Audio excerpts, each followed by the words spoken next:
जी, कैसे आप सभी? तो आप सभी का हार्दिक स्वागत, अभिनंदन आपके अपने यूट्यूब चैनल धन्य एजुकेशन में। तो हमारे भक्ति काल के लगभग-लगभग सारे कवि मैंने आपको बता दिए और अब आज हम शुरुआत कर रहे हैं अपने रीतिकाल के कवि। रीतिकाल के कवियों में हम पढ़ेंगे रीतिकाल के अंदर रीतिकाल को 3 भागों के अंदर बाँटा गया है। रीतिबद्ध, रीतिसिद्ध और रीतिमुक्त। जो अपने विश्वनाथ प्रसाद मिश्र है ना, उन्होंने रीतिकाल को 2 भागों में बाँटा, रीतिबद्ध और रीतिमुक्त। तो रीतिबद्ध को फिर उन्होंने एक और 2 भागों में बाँटा, रीतिबद्ध और रीतिसिद्ध। और इस प्रकार रीतिकाल को उन्होंने 3 भागों में बाँटा। तो आज हम पढ़ेंगे रीतिकाल के रीतिबद्ध कवि, जिन्होंने रीतिबद्ध कवि मैंने आपको बता दिया, रीतिकाल के जितने भी कवि हैं, उन्होंने काव्यांग निरूपण किए। काव्यांग निरूपण मतलब काव्य के अंगों का निरूपण या वर्णन, जिन्होंने रस, छंद, अलंकार पर आधारित रचनाएँ लिखी। तो वो हो गए अपने रीतिकाल के कवि। तो आज हम पढ़ेंगे रीतिकाल के रीतिबद्ध कवियों में केशव, आचार्य केशव। जितने भी रीतिबद्ध कवि हैं, वो आचार्य कहलाए। तो शुरुआत करते हैं अपने आचार्य केशवदास। ऊपर लिख देती हूँ मैं रीतिबद्ध है ना, रीतिबद्ध है, क्योंकि इसमें आप कंफ्यूज नहीं हो। रीतिबद्ध कवि है ना, रीतिबद्ध कवि में पहला कवि लगा लो अपने केशवदास, आचार्य केशव, आचार्य केशव। आज थोड़ी आवाज अलग आएगी क्योंकि गले में प्रॉब्लम है। आचार्य केशव, देखो इनका जन्म है ना, इनके जन्म में भी 2 मत आते हैं। कई जगह आपको 1555 भी मिलेगा और कई जगह आपको 1560 भी मिलेगा। तो मैं आपको दोनों ही लिखवा रही हूँ, आपको जो ऑप्शन में मिल जाए ना वो ही करना है ना। तो इनका जन्म इधर लिखा देती हूँ मैं, जन्म 1555 और 60 भी आप ऑप्शन में लिख लो। अगर ऑप्शन में आपको मिल जाए तो ये लिख देना ना, ओरछा गांव, ओरछा गांव एमपी में हुआ था ना, मध्य प्रदेश में। ओरछा गांव एमपी में हुआ था और ये वेदांतवादी मिश्र कहलाए, वेदांतवादी मिश्र कहलाए।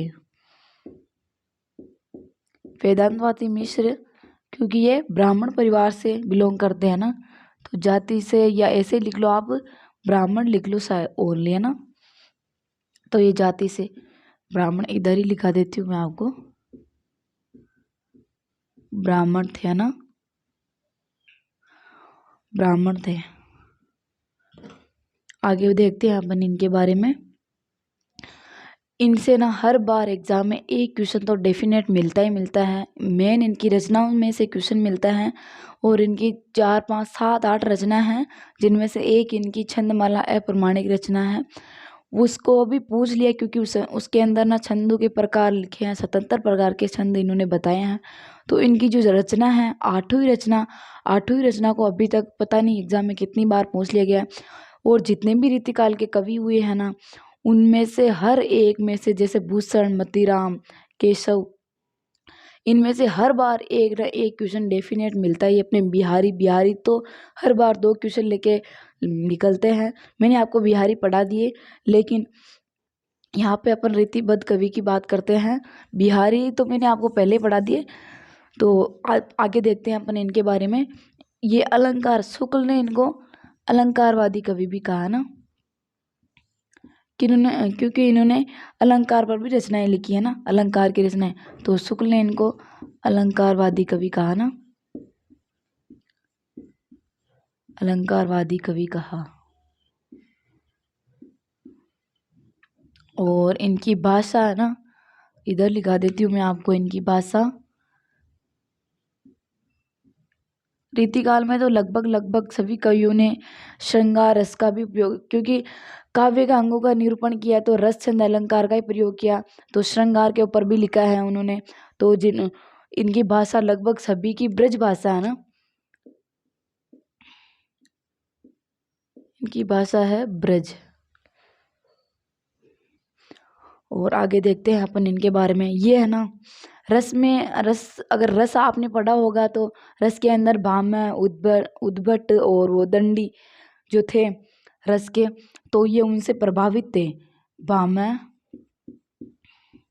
ये वो रस के कवि थे है ना, भामह, उद्भट,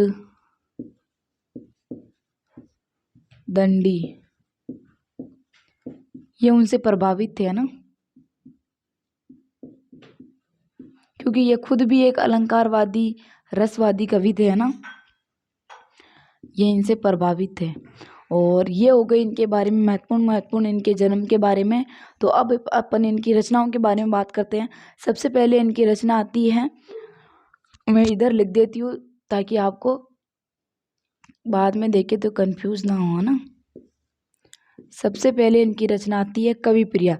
और इनकी रचनाओं में एक महत्वपूर्ण बात यह है कि मैं आपको जितनी भी रचना है ना, सबका जो जो महत्वपूर्ण रचना जिसका टाइम दिया गया है या एग्जाम में टाइम पूछ लिया है, वो मैं आपको टाइम भी इनका साथ साथ बताते जाऊंगी। क्योंकि एक तरफ रचना दे देते हैं और एक तरफ उनका का टाइम दे देते हैं, और मिलान के लिए क्वेश्चन पूछ लेते हैं। तो अपन एक तरफ इन रचना और एक तरफ इनका आपको समय दे देते हैं, तो ऐसे मिलान के लिए भी पूछ लेते हैं, या फिर यूँ पूछ लेते हैं कि भाई सत्य कथन या असत्य कथन इनमें से कौन सही है गलत है। तो जो रचना महत्वपूर्ण है अपन उनके टाइम के बारे में भी पढ़ते जाएंगे है ना। तो इनकी, हाँ, तो इनकी रचना है रसिक प्रिया। रसिक प्रिया, इसका टाइम मैं बता देती हूँ आपको, 1591। और इसके अलावा ये इनकी पहली है, और इनकी दूसरी रचना है कवि प्रिया।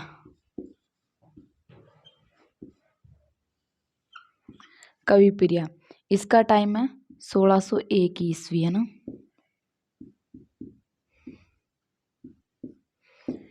और इनकी एक और रचना है रामचंद्रिका। ये इनकी महत्वपूर्ण रचना है और ये एक महाकाव्य है।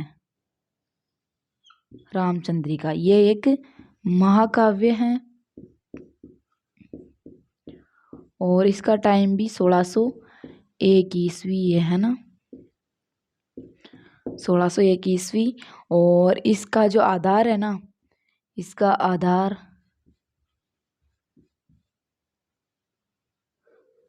वाल्मीकि द्वारा रचित जो रामायण है,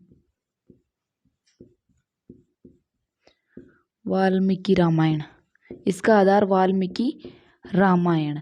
और ये रचना है ना, ये रचना इन्होंने जो तुलसीदास जी की रामचरितमानस थी ना, उसके आधार पर इन्होंने रचना की। रामचरितमानस के बाद में इसकी रचना की, लेकिन इसको इतनी प्रसिद्धि नहीं मिली जितनी अपने रामचरितमानस को मिली थी।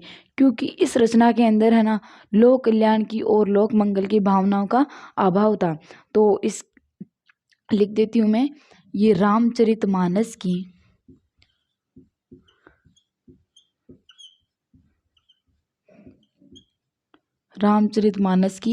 प्रतिस्पर्धा में लिखी गई है ना,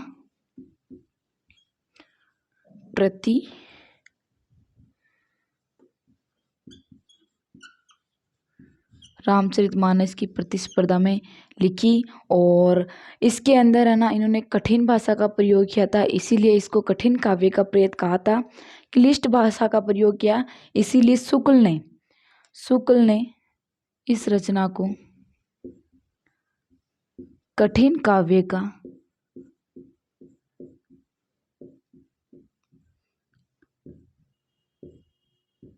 प्रेत, कठिन काव्य का प्रेत कहा। और इसमें क्लिष्ट भाषा का प्रयोग किया, इसीलिए इसको कठिन काव्य का प्रेत कहा गया। और इसमें छंदु का भी इन्होंने बहुत ज़्यादा इसमें प्रयोग किया। तो छंदु की अधिकता के कारण, छंदु की अधिकता के कारण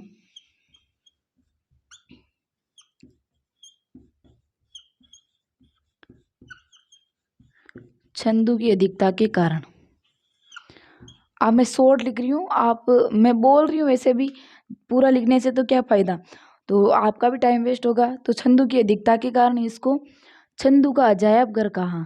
छंदू का, हाँ, नीचे आपको दिखाई नहीं दे रहा है इसलिए मैं आपको यहाँ ऊपर इसका जो बाकी वर्णन है इधर कर देती हूँ। तो छंदू की अधिकता के कारण, छंदू की अधिकता के कारण,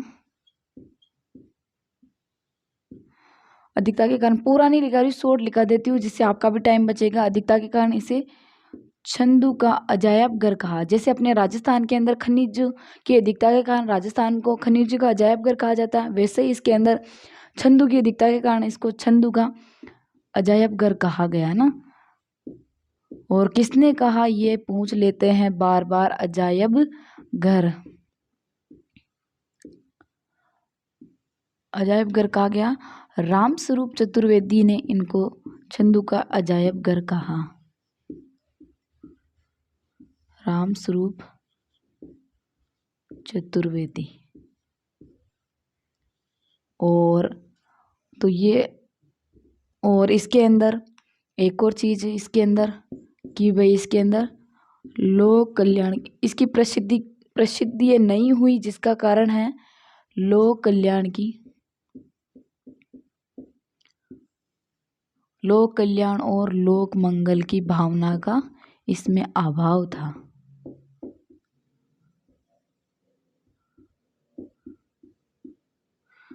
आप सब कमेंट करते हो इसलिए मैंने आज मेरी राइटिंग सुधारने की बहुत बहुत ज़्यादा कोशिश की है। लोक मंगल की भावना का अभाव था इसीलिए इतनी प्रसिद्ध नहीं हो पाई अपने रामचरितमानस की जितनी। और इसमें कुल 29 सर्ग है ना। जैसे कहीं पे भी कोई सी रचना में खंड कहा गया, किसी में सर्ग कहा गया, किसी में अनुच्छेद कहा गया, तो ये हो गई अपने रामचंद्रिका की महत्वपूर्ण महत्वपूर्ण बातें। ये एक महाकाव्य है, इसकी रचना 1601 ईस्वी में की गई है और रामचरितमानस की प्रतिस्पर्धा में इसकी रचना हुई है। इसका आधार वाल्मीकि की रामायण है और शुक्ल ने इसको कठिन काव्य का प्रेत कहा क्योंकि इसमें क्लिष्ट भाषा का प्रयोग किया गया और इससे छंदू की अधिकता के कारण इसे छंदू का अजायब घर कहा गया। रामस्वरूप चतुर्वेदी ने इसे छंदू का अजायब घर कहा और इस रचना के अंदर लोक कल्याण लोक मंगल की भावना का अभाव था, इसीलिए ये इतनी प्रसिद्ध नहीं हो पाई। और इसमें कुल 29 सर्ग हैं और इसके अलावा इनकी रचना है, इसका टाइम मैंने आपको बता दिया ना 1601 ईस्वी। हाँ, और ये जो दो रचना है ना इनकी, इसके अंदर 16 प्रकाश है ना। मैंने कहा था ना आपको, कहीं पे भी किसी में खंड दे रखे हैं तो किसी में सर्ग दे रखे हैं तो किसी में अनुच्छेद दे रखे हैं, किसी में कांड दे रखे हैं। और इसमें अब देख लो, इसमें 16 प्रकाश है। इनकी रसिक प्रिया रचना जिसकी रचना 1591 ईस्वी में हुई थी और इसमें 16 प्रकाश है और इसके अंदर 16 अध्याय है। और इनकी जो कवि प्रिय रचना है इसके अंदर 16 अध्याय। अभी देख लो, इसमें प्रकाश कहा गया, इसमें अध्याय कहा गया और इसमें सर्ग कहा गया। और इनके अलावा इनकी रचना मिलती है चौथी 4 नंबर रचना यहाँ पे लिख रही हूँ मैं, जहांगीर जस चंद्रिका। जहांगीर जस चंद्रिका।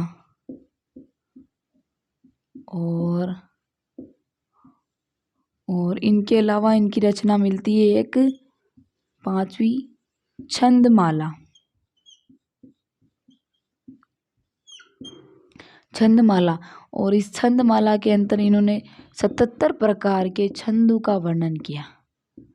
77 प्रकार के छंदों का वर्णन है ना इसमें छंदमाला में। ये इनकी अप्रकाशित रचना है। और इसमें है ना इन्होंने जहांगीर का वर्णन किया ना, जहांगीर का। और मैंने आपको एक इम्पोर्टेंट चीज़ नहीं बताई, ये है ना जो अलंकारवादी कवि है ये भी राजाओं के आश्रय में ही रहते थे। तो ये इंद्रजीत के आश्रय में रहते थे। जो राजा था उस टाइम इंद्रजीत, इंद्रजीत के आश्रय में रहते थे।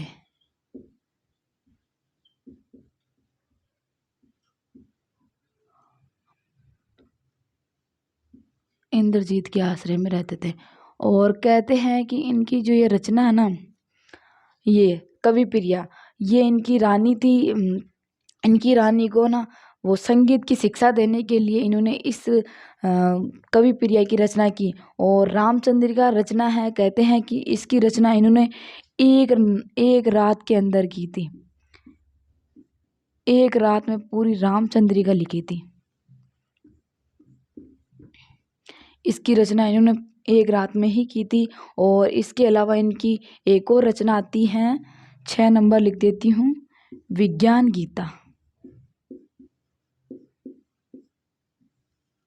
विज्ञान गीता, इसका टाइम है 1610 ईस्वी।